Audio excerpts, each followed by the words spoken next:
years ago, on the 4th of November 1992, Parliament voted by a majority of just 3 to proceed to ratify the Maastricht Treaty. A rebellion by mostly Conservative MPs had almost succeeded, but not quite. Among the rebels was Christopher Gill. Christopher was the first MP to ever publicly state that we should leave the European Union.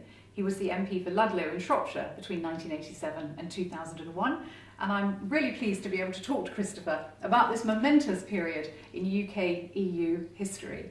Christopher, why were you so determined that Parliament shouldn't ratify the Maastricht Treaty? Because I'd read the Maastricht Treaty and I was horrified with what was contained in it. It's just a great shame that not many others of my colleagues had read it at all. And they relied upon the glib assurances of the Whip's office that signing this treaty would be in Britain's best interests, and truly it wasn't. So why not? Why not? Because it represented a huge transfer of power from the Westminster Parliament to Brussels, and it more or less at a stroke destroyed something which had been the bedrock of British democracy for literally centuries, which was the people voting men and women to Parliament who made our laws. And frankly, if the people didn't like the laws that those people that they elected made, then they could turf them out at the next election. But now so many of our laws are being made by people that we neither elect nor can hold to account. It might sound incomprehensible to us now as to why anybody would vote for this, least of all the Prime Minister of the day, John Major. Yet John Major was fully behind the Maastricht Treaty, wasn't he, and wanted to see it pass through. He was very committed to the Maastricht Treaty for reasons which I've never understood, because I can't understand why any free-born Brit would want to vote for a measure which gave away so much of our democracy and indeed has become a threat to our individual freedom. He famously called people like you, the rebels, bastards after a television interview. How did that make you feel? Well, I suppose fame at last. But I went home that weekend and I rooted out a photograph of my father, so that when I met the Prime Minister on future occasions, which I did, I got a photograph of a father so that I could demonstrate to the Prime Minister that I was not a bastard. That's a very polite way to embarrass him. You talked about the Whips, and indeed I've got a copy of your book here, which is called Whip's Nightmare, Diary of a Maastricht Rebel. The Whips' behaviour was pretty dreadful, wasn't it? Oh yes, I mean they used strong-arm tactics as well as all the usual black arts of the Whip's office. The Whip's office keep a black book, and in which the misdemeanours of the members of Parliament are noted, and then of course those misdemeanours can be used to persuade the members of Parliament to see it the government's way. And did they try and persuade you? They obviously didn't have anything on you in this black book, or if they did, you weren't going to capitulate to it. Well, John Major did his best to find. I had an interview with him, and he went all round the track. He said, "Christopher, I know you've got a successful business. He said, I know you're happily married. Christopher," he said, "I know you don't want any preferment. You're not looking to become a minister." He was clearly searching for some flaw or weakness in my character that he could then exploit to make sure that I towed the party line. And they got to other of your colleagues, I gather. Well, when it came to this paving motion on the 4th of November 1992, there were 10 of my colleagues who were persuaded very much at the last minute to vote with the government. They'd previously pledged to vote with me, and that was right up until 6 o'clock on that evening.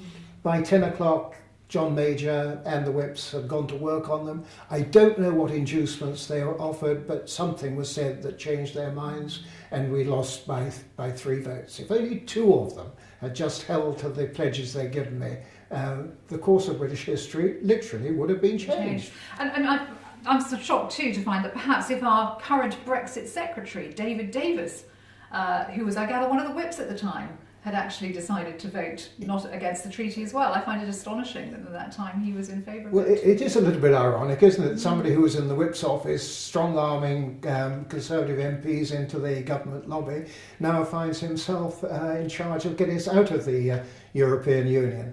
But politicians do have a habit of reinventing themselves, you know. They do. Now, John Major at the time was very much pushing for the Maastricht Treaty, but the rebellion, in a sense of, I think, of raising public awareness about what was going on, was arguably very successful. Indeed, he threw you out of the party. That was not taken very well with others.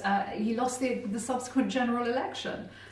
Do you think there was an element that perhaps he cared more about staying in the European Union than he did actually about keeping the Conservatives in government? Yes. Really? Well, that must be the case, mustn't it? I and 7 others were thrown out of the party 12 months after Maastricht because we refused to vote in favour of the European Community's Finance Bill, which was to send more British taxpayers' money to that sink in Brussels, and we were chucked out of the party. Fine, we deserved to be because we'd broken the rules. We didn't respond to a 3-line whip. But on the other hand, you might have credited the Prime Minister with having worked out that when he did that, or if he did that, he would destroy his majority, which he did. Is history... And there's an interesting point there, because the following week, Ken Clarke, the Chancellor, came to the House of Commons with a proposal to increase VAT on domestic fuel. And we said, well, we're not going to vote for that. And the VAT on domestic fuel has remained at 5% ever since. He wanted to put it up by quite a large amount. Is history repeating itself, do you think? We had a situation where John Major lost the election. We now have, it seems, some members of Theresa May's cabinet would seemingly rather let Jeremy Corbyn into power than they would actually keep us in, actually lead us out of the European Union. Well, without a doubt, some members of Parliament in both parties, I might add, are behaving very, very badly because they had a clear steer from the British public in a referendum on the 23rd of June last year, which told our Parliament that we want to leave the European Union.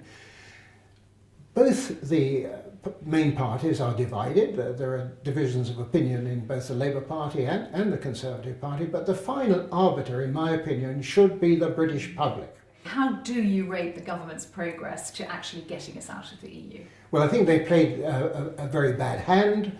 I believe that Britain is in a very, very strong position, but it doesn't seem to be actually negotiating it from a position of strength. It's put itself in the position of a supplicant at the EU's table.